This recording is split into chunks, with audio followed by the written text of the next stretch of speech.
: ये कहानी है अनिकेत नाम के एक साधारण से गांव के लड़के की, जिसने अपने जीवन की सबसे बड़ी हार को अपनी सबसे बड़ी जीत में बदला। ये कहानी आपको बताती है कि संघर्ष चाहे जितना भी बड़ा हो, अगर इरादा मजबूत है तो कोई भी लक्ष्य असंभव नहीं होता।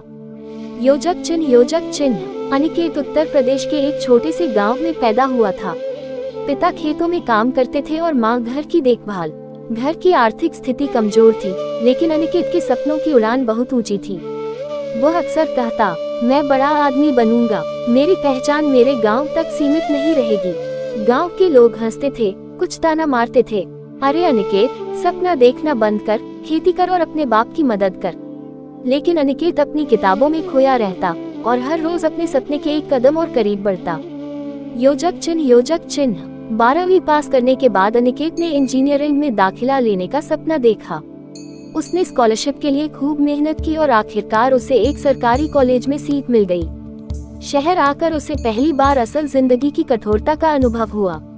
अंग्रेजी बोलना नहीं आता था, कपड़े साधारण थे, मोबाइल पुराना और जेब में पैसे कम। क्लासमेट्स उसका मजाक उड़ाते थे, प्रोफेसर भी उसे कमजोर छात्र समझते थे।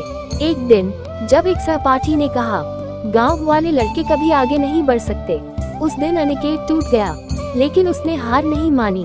एक रात वो लाइब्रेरी में अकेला बैठा था। बाहर बारिश हो रही थी और अंदर उसके दिल में। तभी उसके हाथ एक किताब लगी, एपीजे अब्दुल कलाम की आत्मकथा। उसने एक पंक्ति पढ़ी, सपने वो नहीं जो नींद में आते हैं, सपने वो हैं जो आपको सोने नहीं देते। बस उसी दिन से अनिकेत ने ठान लिया, अब सिर्फ मेहनत होगी। उसने हर दिन 16 घंटे पढ़ाई की, कमजोर विषयों पर काम किया, भाषण देना सीखा, प्रेजेंटेशन स्किल सुधारी और धीरे धीरे वो कॉलेज का सबसे होशियार छात्र बन गया। योजक चिन्ह। अंतिम वर्ष में आते ही एक कंपनी का कैंपस इंटरव्यू आया। अनिकेत ने बढ़िया प्रदर्शन किया, लेकिन अंत में रिजेक्ट हो गया। वो फिर टूट गया।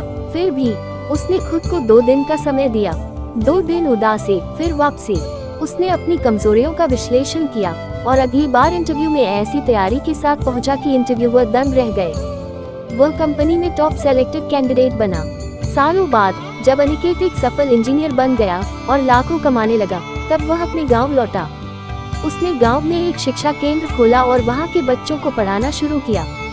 वह कहता था, मैं यहाँ से निकला हूँ और अगर मैं कर सकता हूँ तो तुम भी कर सकते हो। सपने देखो, मेहनत करो, गिरो लेकिन रुको मत।